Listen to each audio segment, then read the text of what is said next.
네, 하나님의 임재하심이 있는 대전온누리교회 또 세종교육관 또 온라인으로 함께 예배드리는 모든 하나님의 귀한 가족들에게 하나님의 사랑과 평안이 충만하게 임하게 되기를 예수님의 이름으로 축복합니다. 예, 너무나 사랑하는 또 존경하는 김상수 목사님 또 대전온누리교회 식구들과 함께해서 얼마나 기쁜지 모르겠습니다. 가장 설레는 그런 사실은 여러분 우리가 지금 이렇게 만날지라도 우리가 영원히 가족이 된다는 것을 알고 계십니까? 예, 세상의 사람들은 오래 만나도 50년, 100년도 못 만날 거예요. 하지만 주님 안에서 가족된 우리는요, 천국으로까지 가서 영원히 하나됨의 기쁨을 누리면서 한 가족으로 주님을 예배하게 될 것입니다. 그래서 얼마나 우리가 소중한 관계인지 다시 한번 여러분들을 사랑하고 축복합니다. 예, 가정의 달을 맞이하여서 지난 5월 14일에 서빙고 온누리 교회에서는 2030 자녀들을 위한 맞춤 전도 집회를 했었습니다.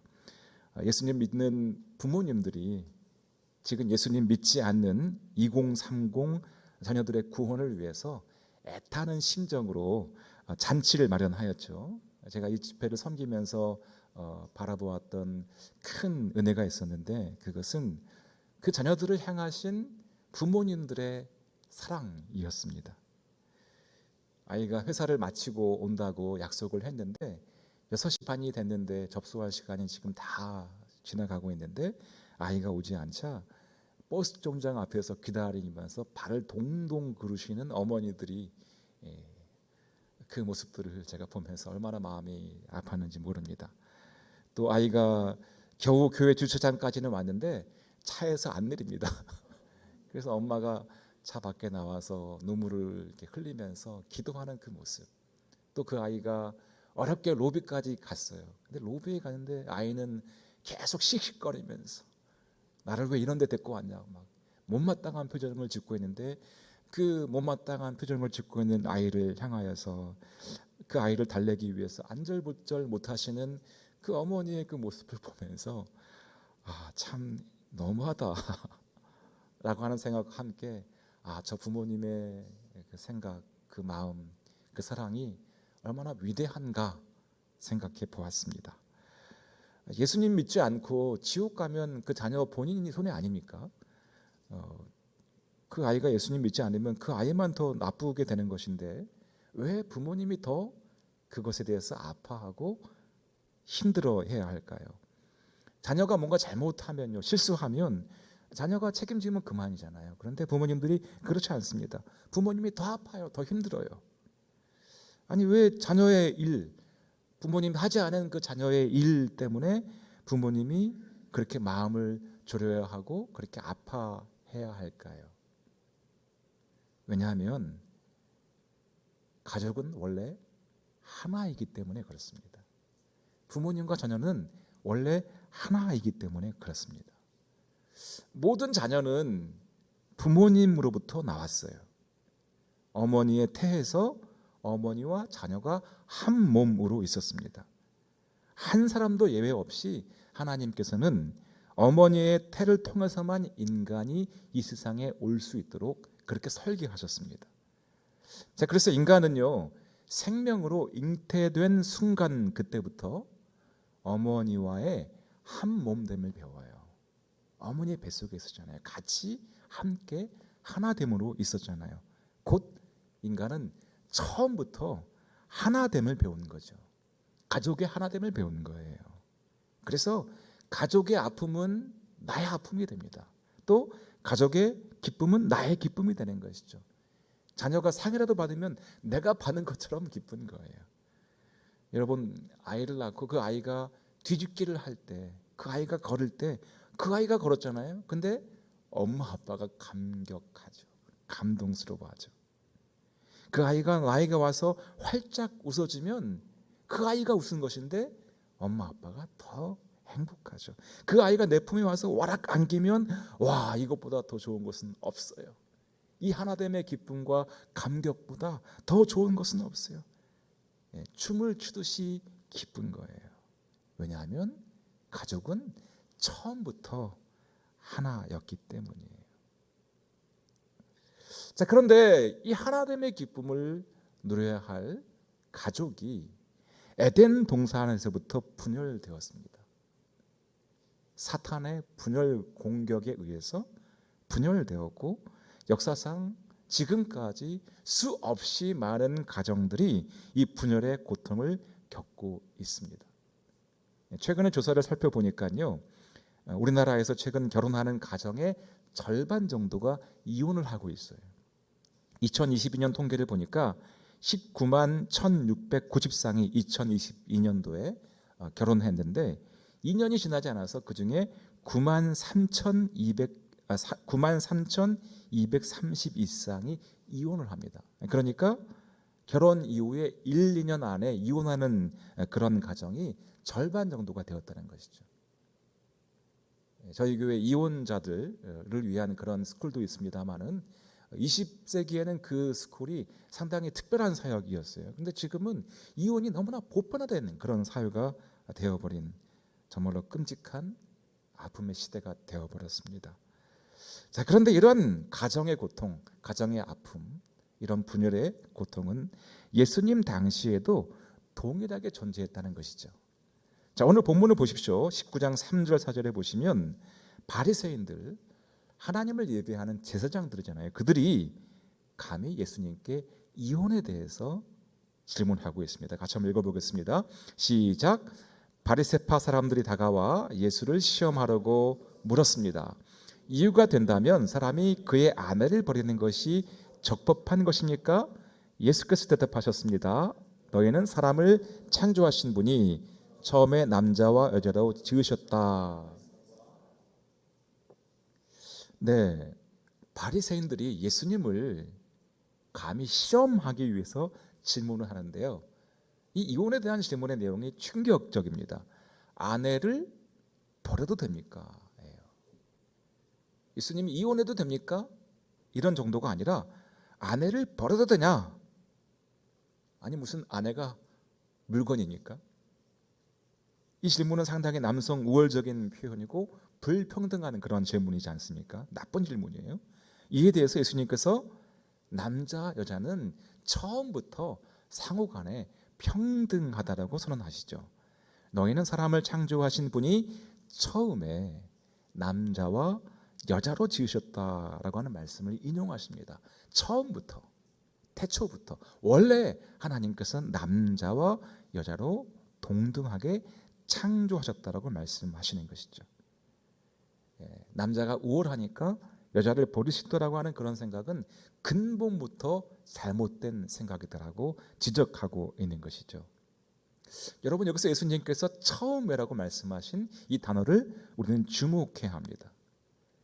처음에 남자와 여자를 평등하게 만드신 것처럼 남자와 여자를 하나님의 가정으로 세우셨을 때, 하나님께서 디자인하신 가정으로 세우셨을 때의 그 모습은, 그 결혼의 모습은 어떠한 것인가? 본래 우리의 가정의 모습은 어떠해야 하는가? 그 질문에 대한 답이 바로 5절, 6절 말씀에서 예수님께서 가르쳐주고 있는데요. 하나님께서 디자인하신 결혼의 핵심. 자, 5절 말씀, 6절 말씀 크게 읽겠습니다. 시작. 그러므로 남자가 자기 부모를 떠나 아내와 연합해 둘이 한 몸이 될 것이다 라고 하는 말씀을 읽어보지 못했느냐? 그러므로 그들이 이제 둘이 아니라 하나다. 하나님께서 짝지어 주신 것을 사람이 갈라놓지 못한다. 자, 5절에서 말씀하신 결혼의 목표가 무엇일까요? 자, 남편과 아내가 어디까지 이를 것을 지금 주님께서 명령하고 있습니까? 한 몸이 되는 데까지, 하나가 되는 데까지 이르는 것이 결혼이다라고 말씀하고 있죠. 예수님은 결혼이 남편과 아내가 부모를 떠나 둘이 연합하여서 한 몸이 되는 것이다라고 정의하세요. 자, 1단계 부모님을 떠나는 거예요. 2단계 둘이 연합하는 거예요. 3단계 하나됨에 이르는, 그것이 바로 결혼입니다. 자, 그런데 하나됨에 이르기 위해서는 반드시 떠남의 과정과 연합의 과정을 통과해야 하는데, 여기서 연합하다라고 하는 이 단어는요, 수동형 표현입니다. 자, 가정을 이루는데 내가 내 의도대로, 내 마음대로, 내 생각대로 하나 되는 가정을 이룰 수 없다는 것이죠. 가정을 이루는데 가장 중요한 것은 이 가정을 이루게 하신 하나님의 뜻이 이루어져야 한다는 것입니다. 가정은 하나님께서 짝지어 주신 것이에요. 여러분, 이 세상에 태어난 그 어떤 사람도 스스로 자기 부모를 정할 수 없어요. 내가 어느 나라에 태어날지, 부모님의 재산이 어떠할지, 내가 김상수 목사님처럼 키가 클지 키가 작을지 태어날 때부터 스스로 정할 수 없어요. 내가 남자로 태어날지 여자로 태어날지 서울에서 태어날지 아프리카에서 태어날지 몰라요. 하나님이 정해주시는 것이. 마찬가지로 내가 아무리 노력하고 아무리 내 생각으로 애를 쓰고 열심을 내어도 부부가 완벽하게 연합하거나 하나 될 수 없습니다. 하나 되게 하시고 연합하게 하시는 하나님의 뜻이 이루어질 때 부부는 연합하고 하나 될 수 있는 거예요. 여러분, 부부가 결혼할 때까지 서로 다른 문화에서 살았습니다. 수십 년을 그렇게 살았잖아요. 요즘에는 한 40세 넘어가서 결혼하시는 분들도 많은데 40년 동안 다른 문화, 다른 언어, 다른 생각을 가지고 양망을 깨는 방법, 입을 깨는 방법, 밥 먹는 방식, 말하는 표현하는 방식, 그 집안의 전통 다 다른 그 두 사람이 어떻게 연합할 수 있을까요? 하나님은 이렇게 말씀하세요. 하나님의 말씀이 두 사람이 순종할 때 우리 인생의 기준 되시는, 우리 가정의 기준 되시는 하나님의 그 말씀 앞에 나의 생각을 내려놓고 날마다 십자가 앞에서 죽을 때, 그래서 바울이 날마다 나는 죽는다라고 하는 그 표현이 바로 우리 가정이 주 안에서 연합하고 하나가 될 수 있는 비결이에요. 여러분, 이 원어로 연합한다라고 하는 이 말은요, 접착제로 접착한다는 의미예요.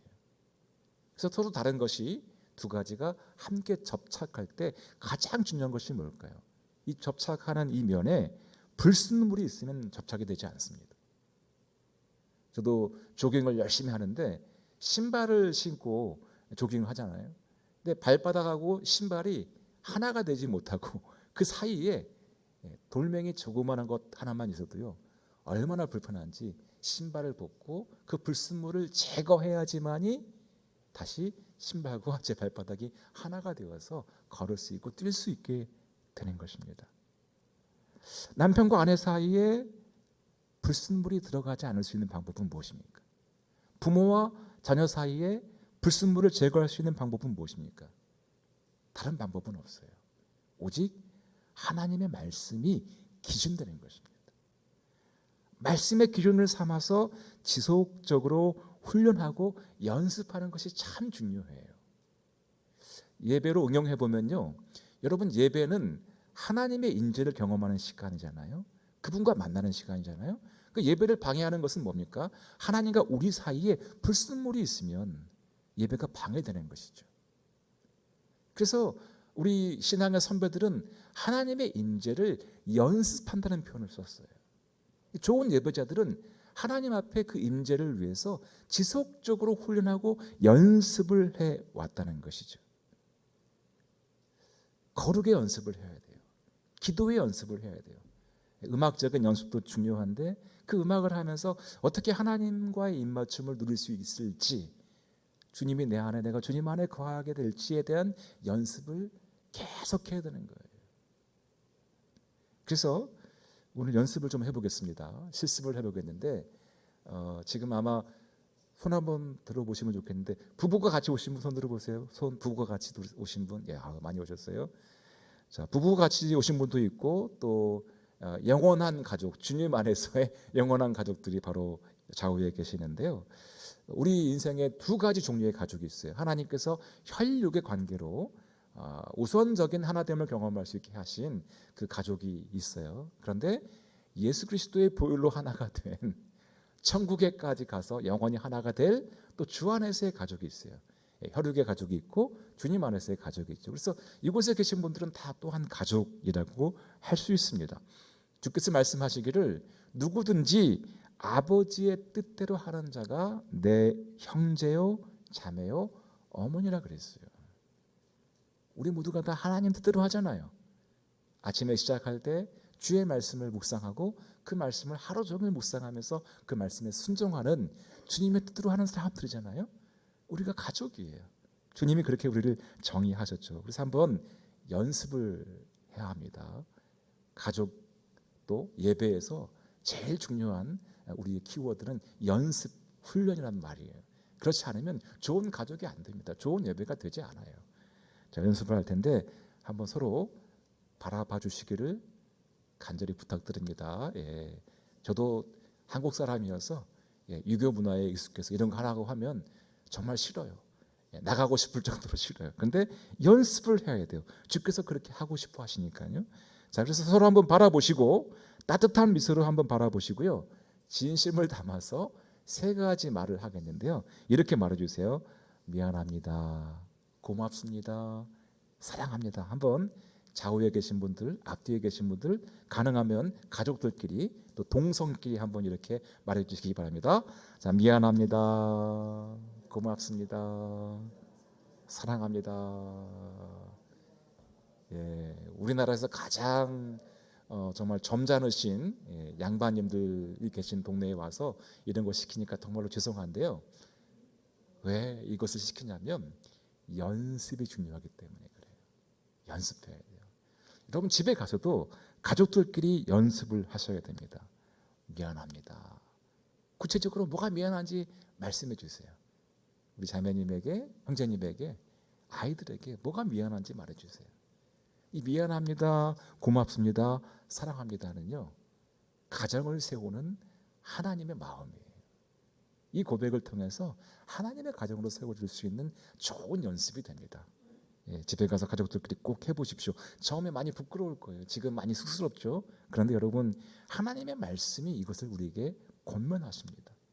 예수님이라면 계속해서 우리에게 이렇게 말씀하실 거예요. 성령님이 계속해서 우리에게 미안해, 고마워, 사랑해라고 말씀하실 거예요. 이렇게 말씀에 순종하면 순종할수록 아담과 하와가 벌거벗었지만 부끄러워하지 않았잖아요. 그러한 하나됨의 기쁨을 누리게 될 것입니다. 자, 이처럼 결혼은 연합의 훈련입니다. 연합의 연습이에요.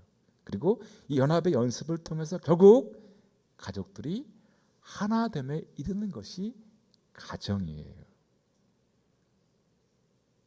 하나됨이 결혼의 핵심, 가정의 핵심 목표입니다. 왜 하나님께서 이토록 하나됨을 강조하실까요? 왜 이렇게 하나님께서 하나됨을 연습하라고 하실까요? 왜냐하면 우리 하나님께서 창세 전부터 완전한 사랑으로 하나 되셨기 때문입니다. 이 세상이 창조되기 이전부터 하나님 아버지와 아들 예수 그리스도와 성령께서 완전한 사랑으로 하나 되셨습니다. 이것을 삼위일체라고 말하죠. 자, 삼위일체. 창세 전부터 아버지와 아들과 성령께서 하나 되셨어요. 여러분, 우리가 하나님을 인식하는 그 단어가 하나님 아버지, 아들 예수 그리스도잖아요. 그러니까 우리에게 처음부터 가족됨을 말씀하시는 것이죠. 하나님을 표현할 때 아버지라고 표현하잖아요. 아바, 아버지, 아빠라고 표현하잖아요. 예수님을 표현할 때 아들이라고 표현하잖아요. 우리에게 가족됨을 처음부터 알려주신 것이에요.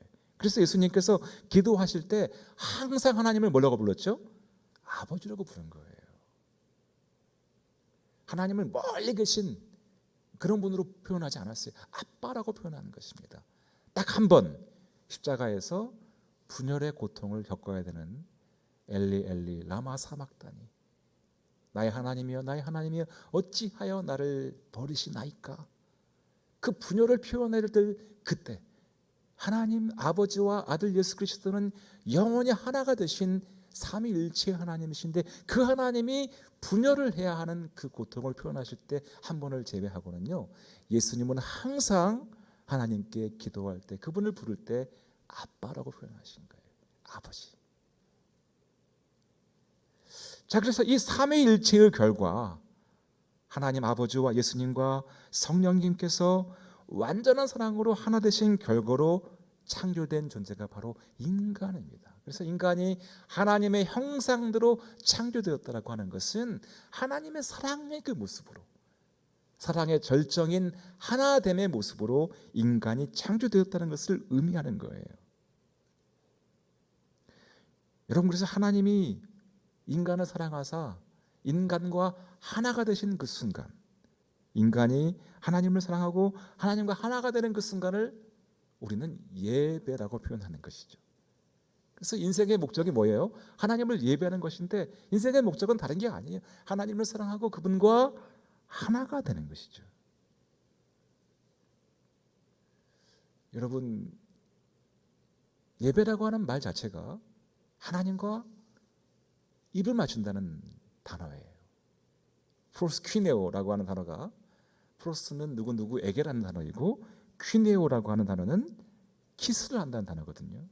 그러니까 예배는 하나님과 입을 맞추는 거예요. 여러분, 우리가 입을 맞추는 이유가 뭐죠? 부부가 입을 맞추는 것은 그냥 인간적인 욕정을, 그것만을 위한 게 아니죠. 부부의 하나됨을 표현하는 그런 아름다운 표현입니다. 하나님과 입을 맞추는 거예요. 하나님과의 거룩한 입맞춤을 누리는 그 시간이 예배인 것이죠. 하나님과 사랑하고 그분과 하나가 되는 그 감격과 감동을 누리는 것이 예배의 시간이에요. 저는 이것보다 우리가 누릴 수 있는 더 큰 기쁨과 감동은 없다라고 단언합니다. 그래서 여러분, 예배 시간에 지금 참석하고 있는데요, 예배는 그냥 여기 참석해서 예배 시간에 앉아 있는 게 아니에요. 그냥 줌 보면서 예배 시간 켜놓으면 그게 예배가 아니에요. 앉으라고 하면 앉고 일어서라고 하면 일어서는 그런 의식에 참석했으니까 내가 예배에 참석하는 것이 아니죠.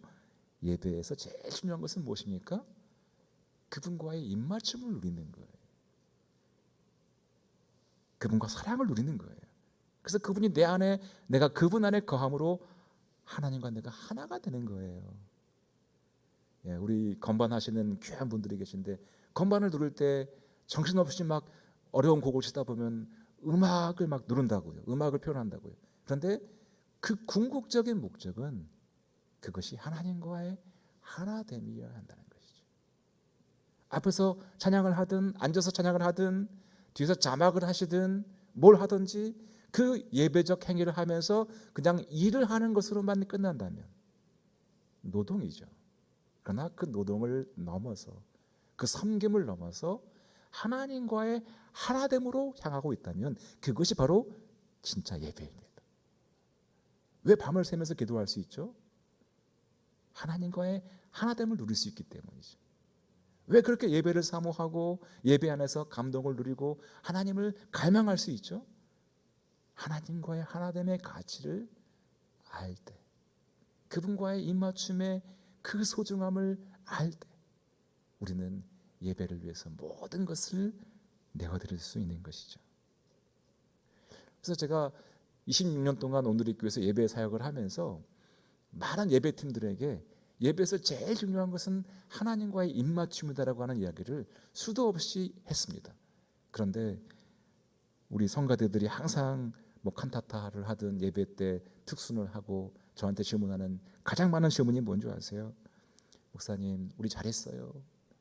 잘했어요. 음악적으로 잘했냐고, 비주얼적으로 좋게 보였냐고 질문해요. 여러분, 좀 못하면 어떻습니까? 예, 밴드가 좀 틀리면 어떻습니까? 그거 어려운 플레이 안 하면 어떻습니까? 저는 그거보다도 그 안에 하나님과의 하나됨이 있다면 더 소중한 예배라고 생각합니다. 어려운 화음을 안 만들어도 그냥 유니즘만 불러도 우리가 하나님과의 하나됨을 누리고 그 하나님과의 하나됨을 서로 함께 표현할 수 있고, 그렇게 해서 우리가 연합하고 우리 안에서의 또 하나됨이 경험되면요, 여러분, 그것보다 소중한 예배가 어디 있어요? 천국의 예배가 그러할 거예요. 여러분, 하나님께서 이 예배의 관계를 바로 결혼의 관계로 말씀하고 계십니다. 여러분, 우리 호세아서에 보면 주님께서 이런 표현을 하여 내가 너에게 장가들어서 영원히 살되 공의와 정의와 은총과 긍휼히 여김으로 너에게 장가를 들며 진실함으로 너에게 장가를 들리니 내가 여호와를 알리라. 예배의 관계는 결혼의 관계예요. 하나님의 관계라는 이야기예요. 에베소서 5장에 보면요, 오늘 우리가 읽은 똑같은 이 가정에 대한 말씀이 나와요. 이러므로 사람이 부모를 떠나 그의 아내와 연합해 둘이 한 육체가 될 것이다. 이 비밀이 큽니다. 나는 지금 그리스도와 교회에 관해 말하고 있습니다. 이 예배의 관계, 결혼의 관계를 그리스도와 교회의 관계로 설명하고 있습니다. 여러분, 그리스도와 교회의 관계는 어떤 관계입니까? 예수님의 미션이 무엇입니까? 교회를 세우는 것이. 그분의 목숨을 다하여서 하나님의 교회를 세우셨습니다. 여러분은 어떻게 예수님께서 교회를 버리실 수 있겠어요? 그분은 끝까지 교회를 사랑하십니다. 그분의 모든 것을 다하여서 교회를 지키신 것 같이 우리와의 예배적 관계, 우리와의 결혼의 관계, 또한 우리가 이 땅에서 누리고 있는 가정의 관계가 그러하다는 것이죠. 자, 이처럼 인간은 하나님의 삼위일체의 결과로 지어진 존재입니다. 하나됨의 결과, 하나님의 하나되심의 결과로서 지어진 인간이기에 인간을 통하여서 이 아름답고 선한 하나님의 하나되심이 인간의 확장됨과 함께 확장되게 하신 것이죠. 그래서 인간은요, 처음부터 혼자 있을 수 없었던 거예요. 하나님께서 아담을 지으시고 아담이 혼자 있는 것이 좋지 않다 그랬잖아요. 여러분 생각해 보세요. 죄가 없는 에덴 동산의 상태잖아요.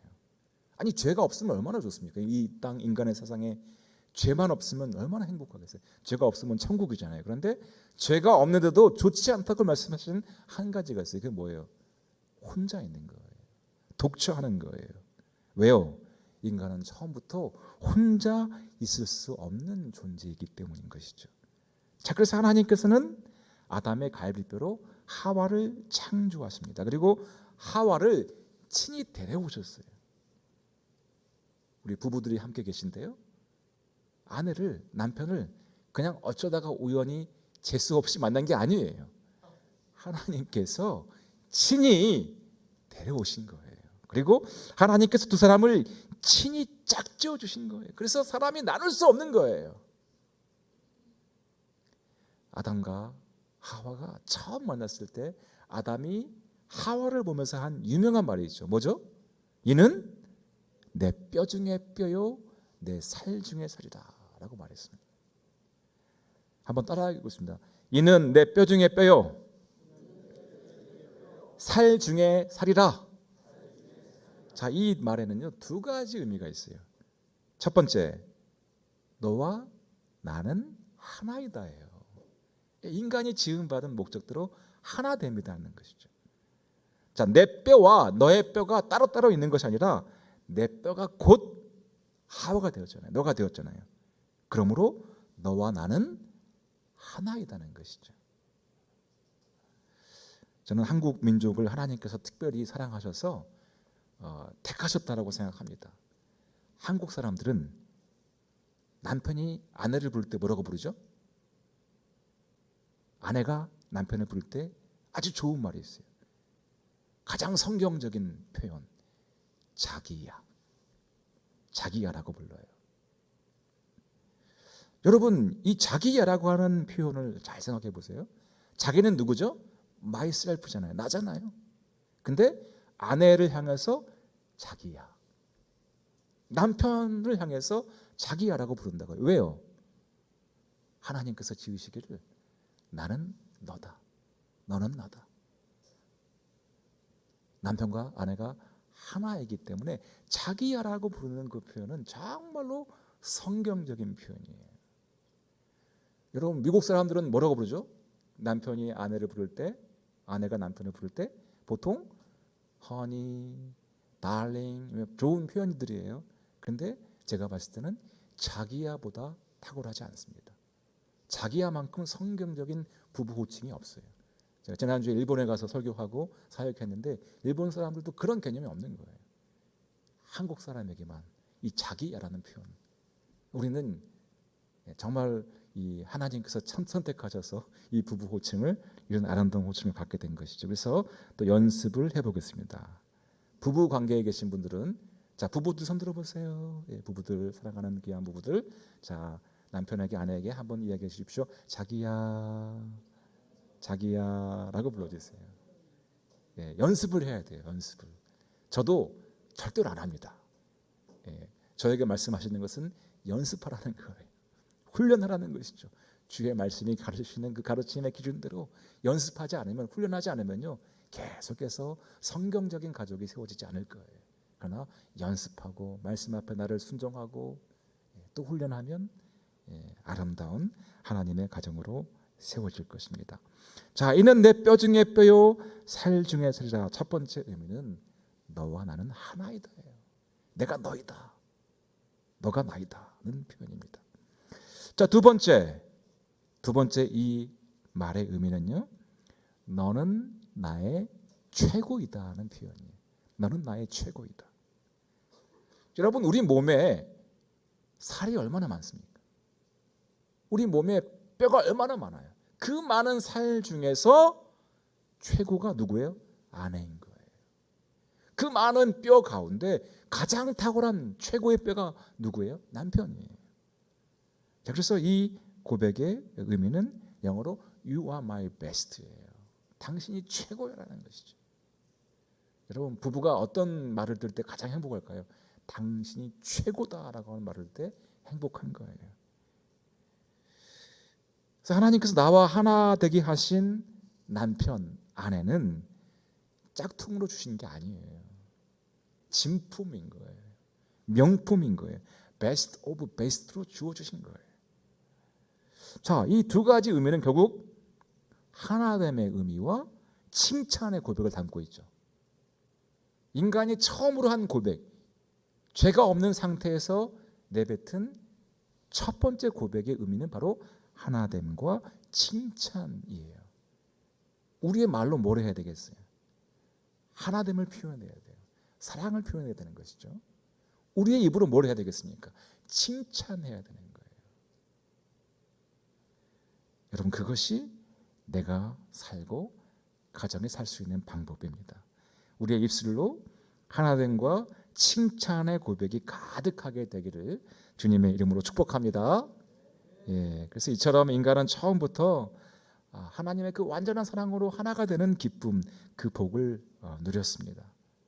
그런데 이 놀라운 하나됨의 기쁨과 비결을 방해하고 분열시키는 존재가 있으니 바로 사탄, 마귀입니다. 죄가 그 사탄 마귀의 공격에 의해서 죄를 범한 그 타락의 결과가 이 놀라운 하나됨의 복을 파괴해 버렸는데요. 우리 7절부터 9절까지 말씀을 같이 읽겠습니다. 자, 시작. 그들이 물었습니다.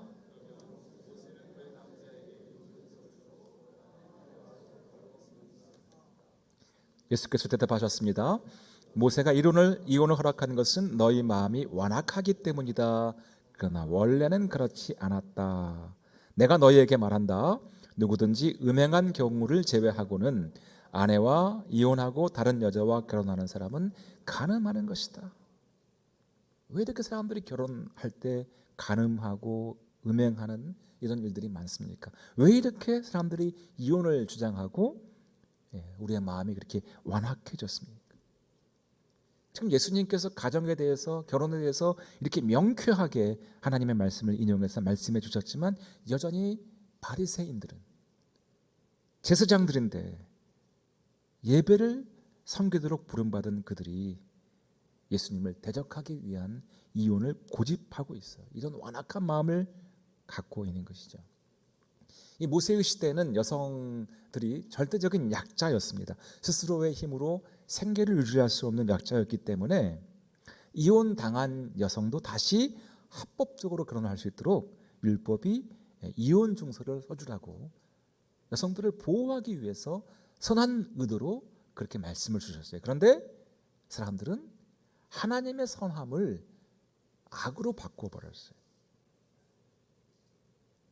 인간의 마음이 타락하였고 완악해졌습니다.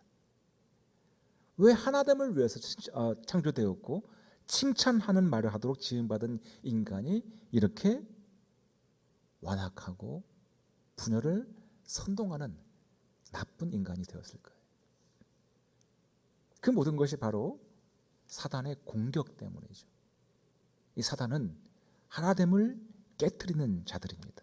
우리 눈에 보이지 않지만 눈에 보이지 않는 치열한 영적인 전쟁이 있는데 이 치열한 영적 전쟁의 핵심은 분열인 거예요. 여러분, 사탄이라고 하는 단어와 이 마귀라고 하는 단어를 다르게 생각하시는 분들이 계세요. 같은 단어입니다. 사탄과 마귀 같은 단어예요. 이 사탄은 히브리식 표현인 거고 마귀는 헬라식 표현이에요. 또 사탄과 사단을 혼용하시는 분들이 계세요. 사단, 우리 군대를 표현하는 아주 거룩한 단어입니다. 우리 아이들이 군 복무를 하는 거룩한 국방의 의무를 하는 좋은 단어인데 그 단어를 이 마귀, 사탄에 비유하면 안 되겠죠. 우리 옛날 성경, 개역 한글 성경에는 이 한문 성경을 인용하다 보니까 사단으로 표현했지만 원래 히브리어 발음도 그렇고 그 외의 모든 성경들은 다 사탄으로 표현하고 있어요. 그래서 여러분 앞으로 이 나쁜 녀석을 사탄이라고 부르세요. 사단, 우리 아이들 군대 가는데 거기 이렇게 혼용하시면 안 됩니다. 근데 여러분 이 마귀라고 하는 단어의 헬라어가 디아볼로스예요. 디아볼로스. 영어로는 데빌, 스페인어로는 디아블로입니다. 디아블로. 어디서 많이 들어보지 않았어요? 많은 분들이 하는 게임의 이름이 디아블로예요. 디아블로. 제가 찾아보니까 이 게임의 개발자가 미국의 캘리포니아 자기 고향에 있는 산 이름이 디아블로 산인데 거기서 이 게임의 이름을 지었다라고 말하고 있지만 중요한 것은 이 디아볼로든 데빌이든 다 악마, 마귀, 사탄을 의미한다는 것이죠. 디아블로에서 디아는 비트윈이에요. 누구와 누구 사이. 볼로스는 던진다는 거죠. 그러므로 디아볼로스는 A와 B의 사이에 던져졌다는 것이죠. 남편과 아내 사이에 던져지면 어떻게 되죠? 분열되는 것이죠. 우리의 하나됨을 분열시키는 자인 것이죠. 자, 그러므로 마귀, 사탄, 디아볼로스의 뜻은 뭡니까? 분열시키는 자, 하나됨을 깨트리는 자인 것이죠. 그는 하나님과 우리 사이를 분열시키는 자예요. 남편과 아내 사이를 분열시키는 자예요. 우리의 하나됨을 깨트리는 자예요. 인생의 목적이 뭡니까? 하나님을 사랑하고 그분과 하나가 되는 거라고 그랬어요. 예배하는 것이 그분과의 하나님의 창조 목적이에요. 이 예배를 깨트리는 것, 예배를 방해하는 것, 그것이 디아볼로스의 목적입니다. 여러분, 최초의 가정도 이 사탄의 공격에 의해서 분열된 것이죠. 자, 아담과 하와가 선악과를 따먹었습니다. 하나님이 말씀하신 그 말씀의 기준대로 연습하면서 그 말씀을 지키기 위해서 그 말씀대로 가정을 세웠으면 하나 되는 그 기쁨을 영원히 누리면서 살았을 텐데 선악과를 따먹은 아담이 하나님에게 변명합니다. 하나님께서 제게 주신 저 여자가 열매를 줘서 어쩔 수 없이 죄를 범했습니다. 여러분, 원래 남편과 아내의 관계는 뭡니까? 나는 너다잖아요. 당신과 나는 하나예요.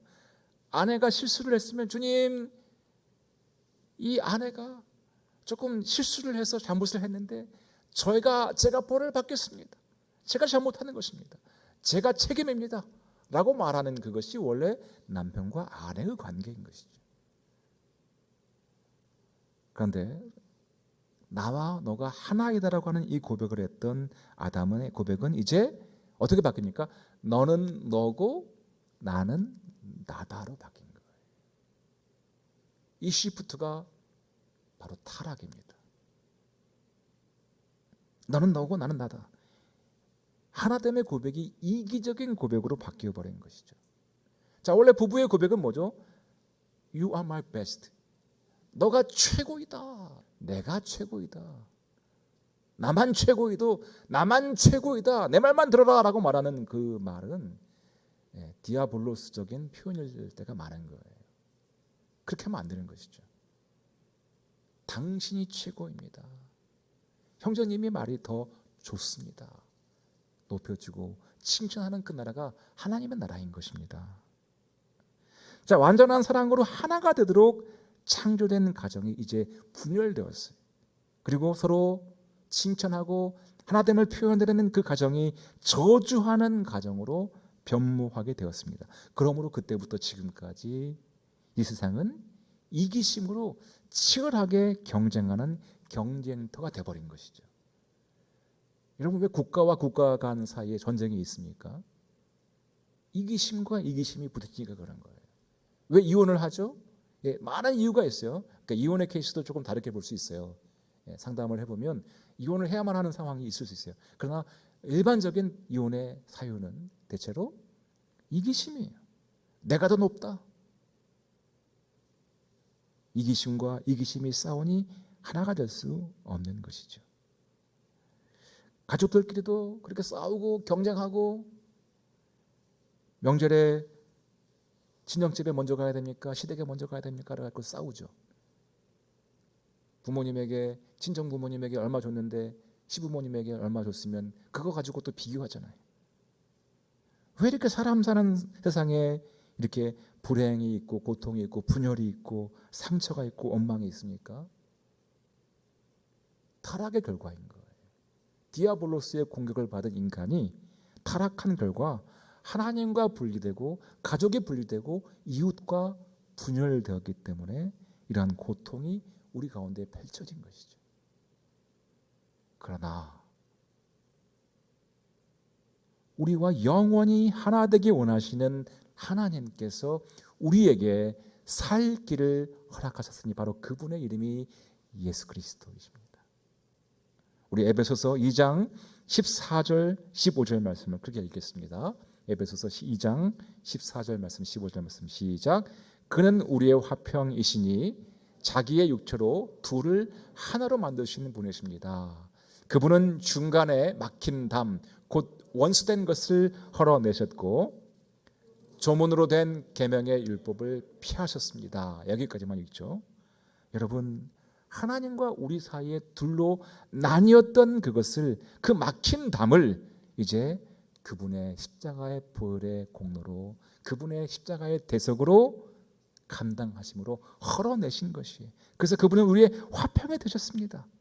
둘로 나눴던 그것을 하나 되게 하신 것이죠.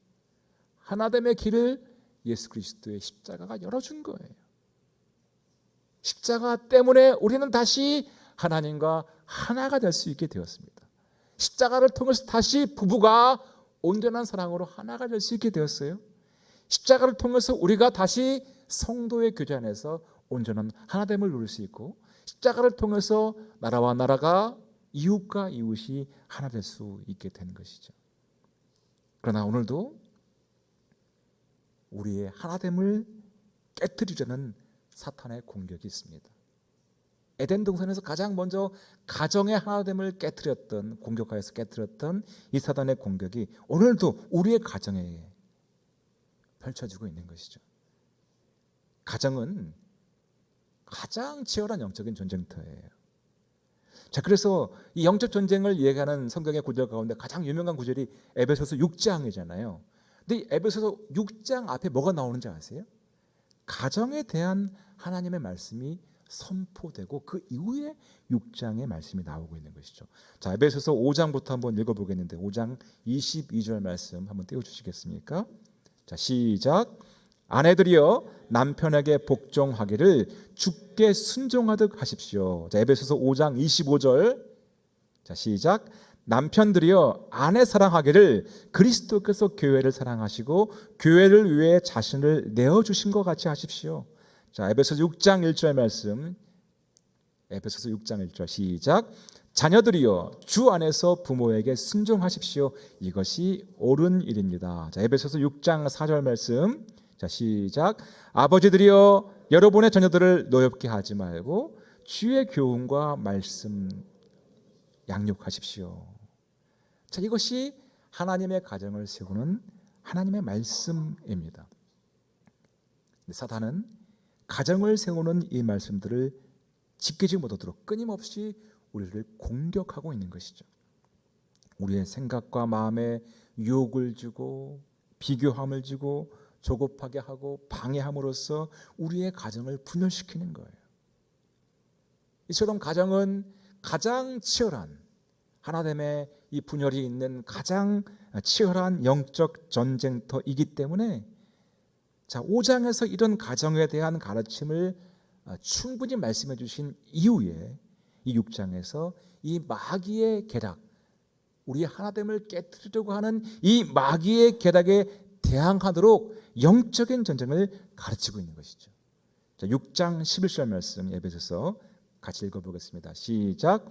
마귀의 계략에 대적할 수 있도록 하나님의 전신갑주를 입으십시오. 여러분, 마귀는 우리가 하나님과 분열되도록, 가족과 분열되도록 지금도 우는 사자와 같이 다니면서 삼킬 자를 찾고 있는 것이죠. 성경은 말씀하십니다. 이 마귀를 대적할 수 있는, 마귀를 피할 수 있는 유일한 법이 무엇입니까? 하나님의 전신갑주를 입고 마귀를 대적하는 거예요. 진리의 허리띠, 의의 가슴바지, 복음의 신, 믿음의 방패, 구원의 투구, 성령의 검인 하나님의 말씀을 가지고 항상 성령 안에서 기도할 때 그때 마귀를 피할 수 있는 것입니다. 한마디로 하나님의 말씀, 오직 말씀과 기도의 무장을 통해서만 삶의 예배에서 또 가정 안에서 벌어지고 있는 이 치열한 영적인 전쟁에서 승리할 수 있다는 것이죠. 여러분, 어떻게 하면 우리의 다음 세대가 부흥할 수 있을까요? 어떻게 하면 신앙이 다음 세대에 전달될 수 있을까요? 전수될 수 있을까요? 한 가지 방법밖에 없는 것이죠. 하나님의 전신갑주를 입고 마귀를 대항하여 승리하는 거예요.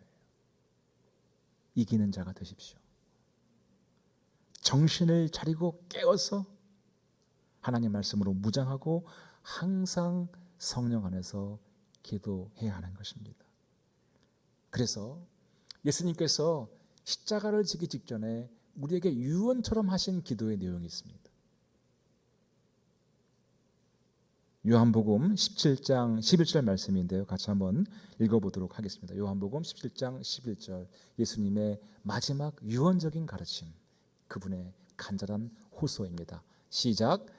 나는 더 이상 이 세상에 있지 않겠지만 그들은 아직 세상에 있고 나는 아버지께로 갑니다. 거룩하신 아버지여, 아버지께서 내게 주신 아버지의 이름으로 그들을 지켜주셔서 우리가 하나인 것 같이 그들도 하나가 되게 하소서. 주님의 마지막 중보 기도의 내용은 하나 되게 하소서입니다. 왜요? 하나님 아버지와 예수님과 성령께서 하나 되심으로 이 세상이 시작되었으니 이제 이 땅에 남겨진 성도들이 하나님의 그 놀라우신 하나됨의 복을 누릴 수 있도록 하나가 되게 해달라는 기도를 하신 것이죠. 사랑하는 성도 여러분, 오늘 예수님께서 이 기도의 내용으로 우리를 초대하고 계십니다. 더 이상 분열과 저주가 우리의 가정을 지배하지 않고 다시 완전한 하나님의 사랑으로 하나가 되는 여러분들이 되시도록 그분께서 지금 애타게 부르고 계신 것이죠. 아버지와 아들과 성령께서 하나이신 것처럼 이제 부부가 하나가 되기를 예수님의 이름으로 축복합니다. 또한 삼위일체 하나 되신 것 같이 부모님과 자녀들이 하나가 되기를 축복합니다. 또한 우리 모든 성도들이 하나님의 말씀에 순종함으로써 우리가 아버지 때 순종하는 하나된 성도들이 되시기를 축복합니다. 또한 우리의 다음 세대가 하나님의 가정을 세우며 하나됨의 복을 누리게 되기를 축복합니다. 저는 우리 대전 온누리교회 예배가 그냥 시간을 때우는 시간이 아니었으면 좋겠어요. 그냥 의식을 행하는 그런 시간이 아니었으면 좋겠습니다. 하나님과 거룩한 입맞춤을 누리고 찬송을 하든 기도를 하든 말씀을 듣든 그 모든 시간을 가운데 하나님과의 깊은 입맞춤이 있게 되기를 축복합니다. 하나 되게 하시는 하나님과 더 깊이 동행하며 이 땅에서부터 천국을 누리는 대전 온누리교회 성도님들이 되시기를 예수 그리스도의 이름으로 축원합니다. 같이 함께 기도하겠습니다. 이 시간 기도할 때 하나님, 우리가 삼위일체 하나님의 하나 되심으로 하나가 되기를 원합니다. 더 연습하기 원합니다. 더 십자가 앞에서 훈련하기 원합니다. 하나님의 말씀과 그 기도로 더 충만해져서 하나님, 더욱더 우리가 부부의 하나됨을 누리고 가정의 하나됨을 누리며 성도의 하나됨을 누리시도록 하나님의 은총을 부어 주시옵소서. 전신 갑주를 입고 마귀를 대적하고 날마다 일상의 예배에서 승리함으로써 분열을 하려고 하는 이 모든 마귀의 괴계에 대항하여서 승리하는 이기는 예배자가 되게 하여 주시옵소서. 자신의 가정을 위해서, 우리의 하나된 교회를 위해서, 우리의 다음 세대가 더욱더 하나됨의 복을 누리는 하나님의 교회가 되시도록 함께 시간에 주의 이름을 세 번 부르고 합심하여 동성으로 기도하며 나아가도록 하시겠습니다.